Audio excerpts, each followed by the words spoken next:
Alors, Catherine, après des mois de route, je me retrouve ici. C'est comme un bonbon sur le lac Okanagan. C'est vrai. C'est magnifique, hein? Ah, c'est une vraiment belle ville, Kelowna. Il y a un rapport très fort avec l'environnement, avec le climat et aussi avec le lac Okanagan. C'est 110 km de longueur et c'est un lac avec une identité préhistorique. Il y a 10 000 ans, ce lac était beaucoup plus grand qu'il est maintenant. On voit, par exemple, dans les montagnes, les plateaux dans les montagnes, le lac était aussi haut que ça. Donc, c'est une profondeur de combien de pieds ici, de mètres? C'est très profond. Du fond du lac au haut des pics de montagne ici autour, la hauteur, c'est plus grand que le Grand Canyon. Aïe, aïe, aïe! Oui. Alors, on peut comprendre un peu d'où vient la légende. La fameuse légende du monstre. Là. Du monstre. Du monstre. Ogopogo. Cette légende-là est née comment? Est-ce que ça fait longtemps? En fait, c'est les Autochtones de la région qui ont raconté d'un monstre qui habitait dans l'eau du lac. Okay. Ils l'appelaient ce monstre-là Neheatek. Qui veut dire? Qui veut dire démon du lac. Démon du lac. Oh. Et plus tard, les colons de la région ont aussi adopté la même légende.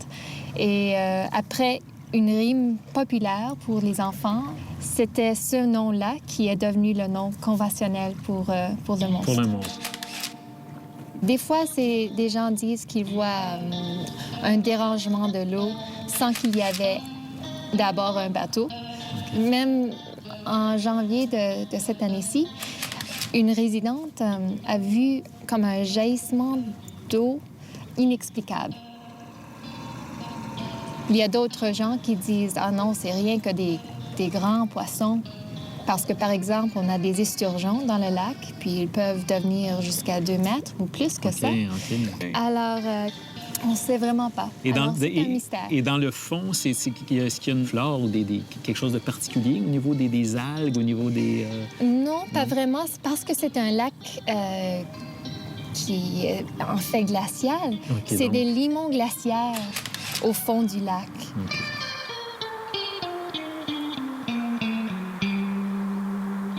C'est aussi pour cela que, par exemple, le pont, c'est un pont flottant.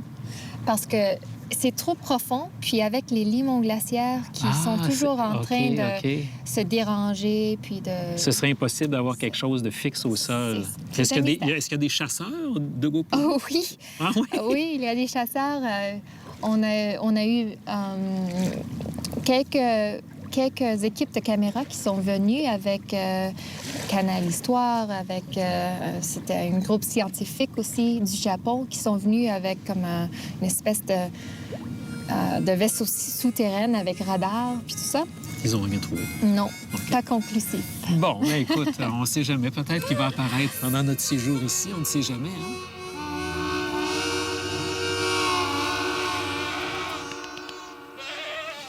J'en ai ici, cochonnier. Il ne mange pas mon chandail, par exemple, Biquette. Hein, Biquette? Hey, je sais, je suis grave, mais j'aime tellement le fromage que j'ai décidé de m'acoquiner avec des chèvres à la fromagerie Carmelis.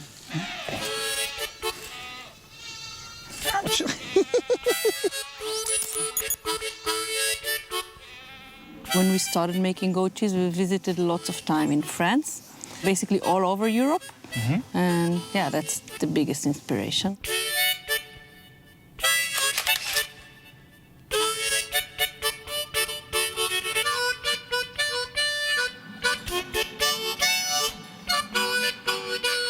Pour moi, le bonheur, c'est de manger du fromage de chèvre dans un décor magnifique comme celui-ci.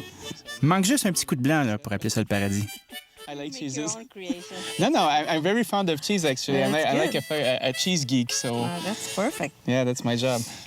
This one is blue velvet, which is basically camembert Yeah, style. Okay. I can't stand it anymore. Okay. Blue velvet. Okay. On voit ici que c'est quand même assez moelleux. Ça sent bon. Bon appétit. Merci. Ça se laisse manger. It's so sweet, hein? Yeah, well, it comes from the type of goat that we're using to make our cheeses. We choose 3 types of goats. They produce nice amount of milk, sweet milk, and mild goat flavor.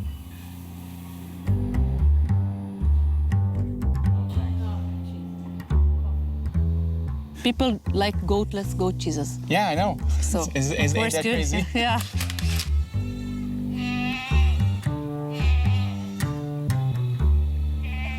This is Misty. Misty also has the ash on top of it. It's somewhat like Valency. Quand on parle de Valency, c'est un fromage de chèvre qui est affiné, puis qui est affiné avec de la cendre à l'extérieur. Regardez ça comme c'est crémeux, c'est rare qu'on voit ça. C'est tellement crémeux, là. It also, it's Wow. amazing stage right now. I know. And it also gives the cheese nice mushroomy, earthy flavor. Puis aussi, quand on met de la cendre, ça évite à certaines bactéries de se développer, certains champignons qui sont pas nécessairement voulus à l'extérieur, parce que pour affiner un fromage, il y a des champignons qui poussent. On privilégie le pénicillium. Puis après ça, il y a toutes sortes d'amis qui peuvent s'opposer, qui n'ont pas tout à fait l'affaire là, fait que la cendre évite de faire ça. Puis tu es à un stade formidable en ce moment.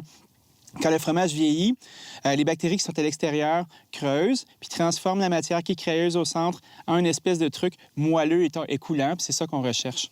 And this guy here, like, it's the showstopper, I'm sure. This is our goat gonzola. The goat This is- gonzola. Yeah.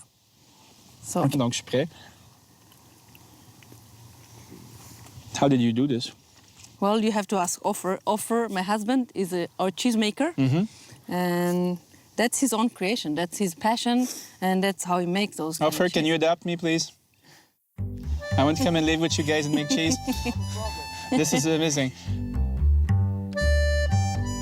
C'est vraiment délicieux, ça. C'est vraiment comme un gorgonzola. Donc, il est affiné. À l'extérieur, il y a une belle croûte. Puis à l'intérieur, il y a plein de vénures bleues qui font que le fromage est dense et sucré. Puis souvent, quand on mange ces fromages-là qui sont à base de chèvre ou de brebis, puis qu'on est en Amérique, ça goûte rien. La texture est vraiment molle, c'est crayeux, puis ça goûte l'espèce de savonnette. Cette affaire-là, c'est solide. Usually it tastes like soap, these cheese. No, this, And nobody gets it good we don't like you make guys do. soapy cheese anymore. No, hopefully. You make soap or cheese. Exactly. You choose your path. Exactly. Can I bring some goat gonzola with me? You sure I can. would love to do a crostini with this and baked apples. Not a problem. Not a problem. Okay, you guys leave everything here. You come to Quebec with us. Sure. We're gonna have a good time. Sounds good.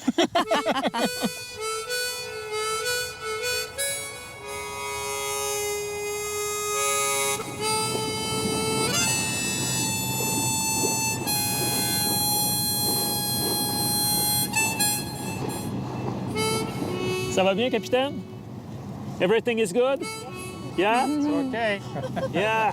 How could I not be happy being out here? Yeah. What happened with Ogopongo? I ate him. You hate him? Ate him. Il l'a mangé.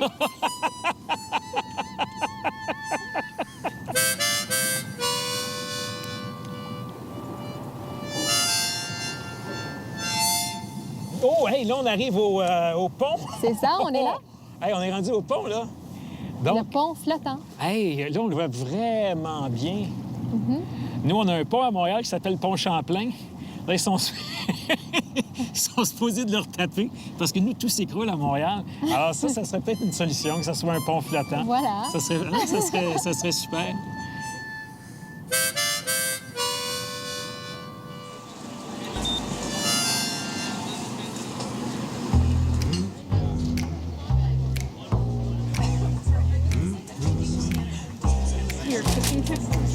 Ça va être bon. Ça s'appelle des russules hippomys. C'est une russule qui a une mutation. On appelle ça aussi le lobster mushroom. C'est vraiment très, très, très bon. Puis il est comme tout beau, tout neuf. Il est pesant. Puis ça se coupe en fines tranches. Ça devient très croustillant. Ça va être très, très bon avec ce qu'on va faire. Puis ici, ça, je suis pas sûr, mais je pense que c'est comme des chanterelles blanches. Ça ressemble à une chanterelle, en tout cas. Puis l'important, quand on choisit des champignons, c'est s'assurer qu'ils ne soient pas trop mouillés. Parce que ça devient très, très, très mouillé très vite. All right. Sounds good. Thanks, Hi. How's it going? It's going great. There's some... Are those white chanterelles? Yeah, those are white chanterelles. Wow. Where do you forage them? These are from the cusp, so the West Kootenays. Okay. I mean, So you pick and then you come around here. And then I do come some- around here too, yeah. Have you been doing this for a long time? Yeah, we did it for a long time. That's my dad, actually. He goes picking with me too, the guy in the sweatpants here. Nice.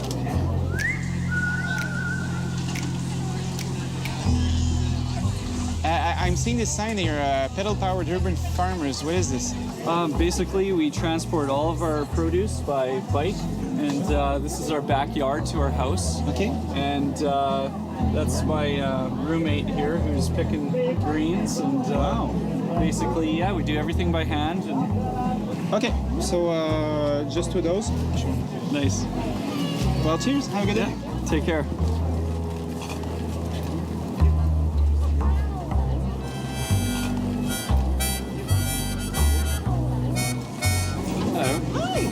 How's it going? Good. And then this is the sour cherry. Very tart, beautiful in salads. And we also have the fruit vinegars for deglazing the pan. Aren't they great? Yeah. This is my kind. Yeah, it's fantastic, eh? This is my bag. All right. That's $20. Thank you very much.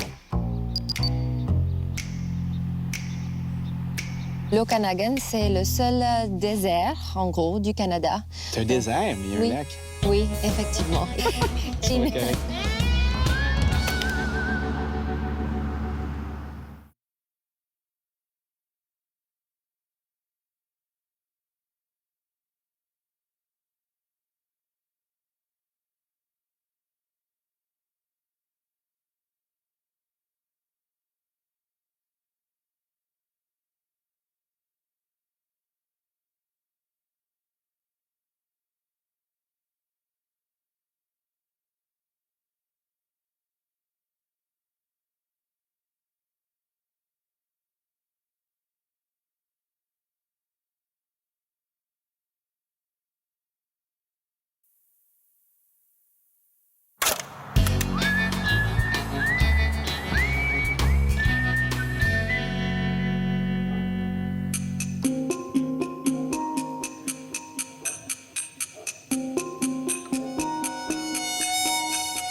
À l'escalade, j'ai toujours préféré l'escalier.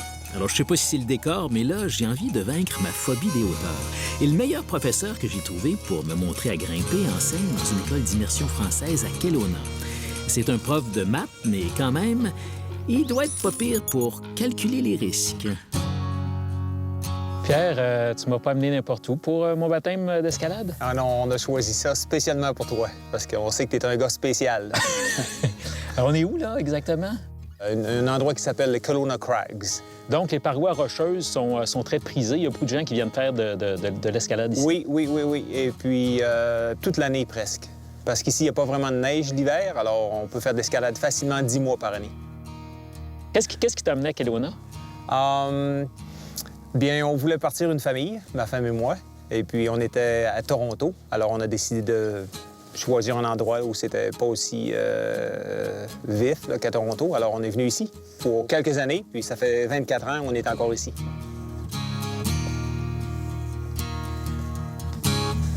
Alors ici, il faut faire attention parce qu'on a des serpents comme des crotales, des serpents à sonnette. Es-tu sérieux? Oui. Et quand on marche, il faut frapper des pieds un petit peu. OK. Parce qu'ils sentent la vibration, comme ça les chasse. Ça les chasse. C'est mortel ou... Non, pas nécessairement. OK.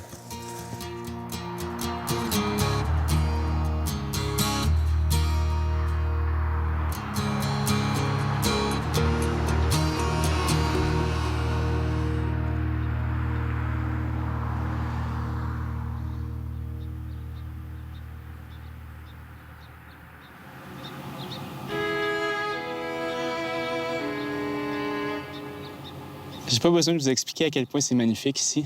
Ça fait 1 heure que je marche, j'ai du fromage de chèvre, puis là, c'est l'air d'un verre de vin blanc.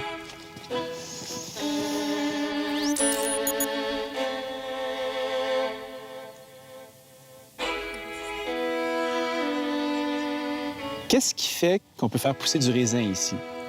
C'est la terre. C'est la terre et le fait que l'Okanagan, c'est le seul désert, en gros, du Canada. C'est un désert, mais il y a Oui. un lac. Oui, effectivement.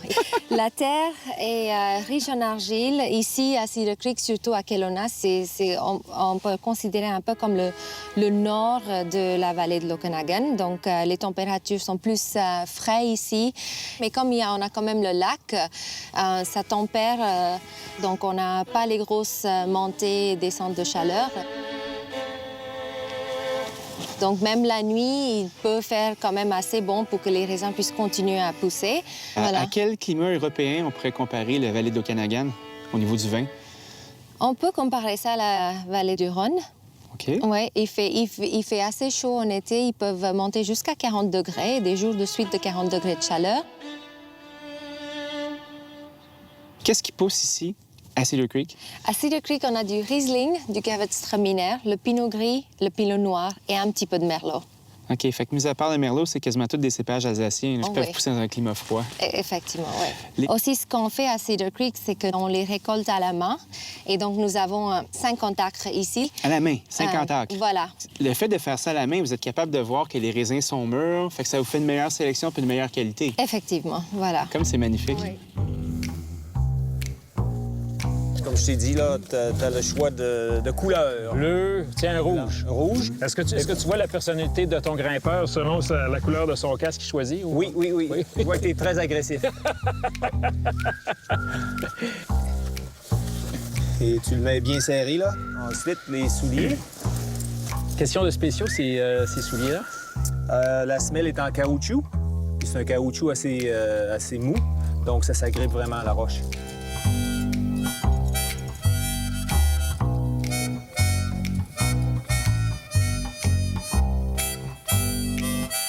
Comment est-ce qu'on appelle le rôle que tu vas jouer?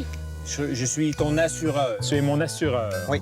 Bon. Et ensuite, il y a un point important, il faut que tu grimpes sous la corde. Il faut pas que tu t'éloignes trop loin, disons latéralement, de la corde. Parce que qu'est-ce qui arriverait, c'est que ça te ferait comme une pendule, OK. tu sais, et puis tu pourrais être blessé. Parfait. OK. Alors, bonne montée. Bon, ben merci, Pierre. Eh bien, c'est bien. Oh,